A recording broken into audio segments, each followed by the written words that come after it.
Bum bum bum bum bum bum bum bum bum bum bum bum. The Peter Dislike Show. Bum bum bum bum bum bum bum. It's too bad. It's too bad that we didn't continuously film myself almost like my personal reality TV show because this past week has been marked by an unusually colorful week of situations. I I'm getting ready to go on a blind date on Saturday, and I did a lot of prep work for it. I donated my hair, as you guys saw earlier today, and I finally cleaned out the clutter in my car, and which was good because something else happened today, and which was good. I learned that celery has a hormone that makes guys smell attractive to girls, and also I've been very fearful about eating things that might make my skin break out. And so lately, I've been eating pretty much just celery and not much else, believe it or not. And I just had explosive diarrhea as a result of that, and it was a really nice cleansing effect. The only thing is that I had prepared some clothes I was gonna wear to the date, and earlier today I realized the clothes don't fit right anymore because of my celery attack. The clothes are too big now, and so I went looking for a belt as well.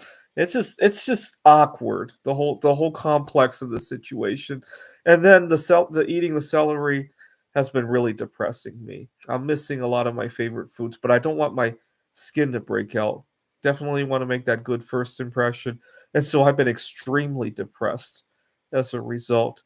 And I teach at Central Arizona College. I've been burying my head at the college in depression, and er, earlier today I sent some very thoughtful emails to the students because thinking about that took my head away from the depression. I got into one minor disagreement at work, though.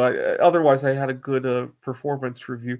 What had happened was that in the classroom, I often joked that uh, if the students understood what I was saying, to point their thumb down, and that created a little bit of tension when the word got out to the dean. So he asked why I prefer thumbs down, and I explained it was to avoid disappointment. That way, when I see thumbs down, it's good news, and he laughed about it. And so I gotta use thumbs up now, unfortunately. But things like that just take my mind off of how depressed I am about my eating habits. Unfortunately, the celery binge has kind of taken a beating on my mental health. But you know what? It worked though because I was at the student union today, once again trying to network with people, and one of the girls there is working on chemistry, and surprisingly, I asked her because she complains that there's not too many girls involved there. I asked her if she knew the first woman to discover a chemical element, and she knew it. So she's really proud of what she's doing. And then I bragged to her about how I had isolated some polonium 210 out of the dust out of our vacuum cleaners. And then we talked a little bit more about other chemistry experiments that we had done. And then I asked her because she was boasting about personal chemistry experiments she had done as well. So I asked her if her professor would let us borrow the fume hood so that we could make some art out of, among other things, thallium and tellurium. And to my surprise, she understood the dangers of working with thallium and tellurium. So that was good. And she wanted to find out for me, and so we walked together to the chemistry department and had a good conversation.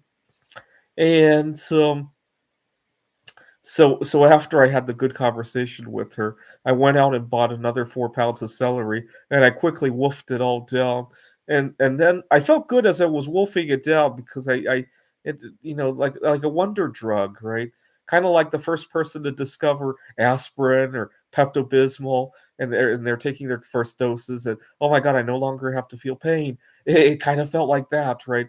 But after I wolfed it all down and I realized I didn't have an appetite for real food that I wanted to eat, it became really depressing. And but at the same time, I need my medicine. It's well, I guess it's Friday morning now that I'm recording this. Well, in less than 48 hours, I guess I'll have a good idea whether or not this date is good. I've been also the other thing that I've been doing is taking a crash course on what to do on a first date, right? There's a lot of information out there, a lot of misinformation as well, right? I learned that 3% of all first dates end in marriages, right?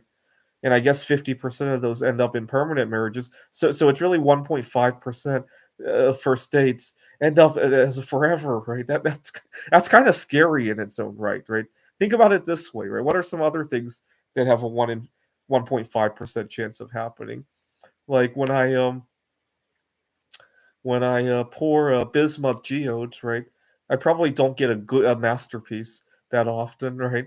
I get good ones that I could sell probably 50% of the time, right? But masterpieces that I want to keep forever, those are probably more like half a percent, right? Maybe even less, right?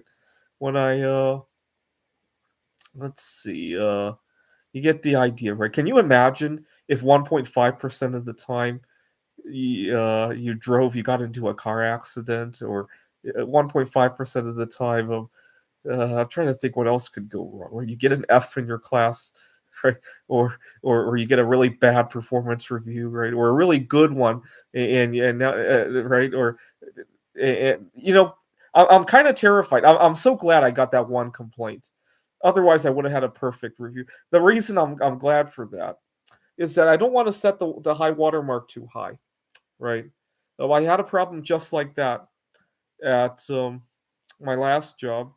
I set the high watermark so high that every time I goofed up a little bit, it became too apparent, right? I'm so glad. Once again, the thumbs down really helped me again. I'm so glad I goofed off on that because I'm human, right? I've learned at work to to ask for things that I want or need, right? Whether they be holidays I want to take off or um, uh, various issues. Like the other day, I complained about how we don't have a kitchen. Things like that make you more human, right? Because only a human would care if the office had a kitchen or not, right? A robot's not going to care. It's very easy for the boss to forget that you have human desires if you don't occasionally bring up an ask like that, right? So that was good. But I don't know what to do about my eating habits. I'm really depressed. I really could go for a steak right now, but I don't want my face to break out. And I really could go for other stuff right now, but I need to be eating my celery because gee, how often do you get a girl to show you a chemistry lab and talk about casting thallium, right? And talk about making a nuclear bomb out of your vacuum cleaner. How often does that happen, right? So I need that. This is the Peter Dislike Show. Bum bum bum bum bum bum bum bum bum bum bum bum. The Peter Dislike Show. Bum bum bum bum bum bum bum bum.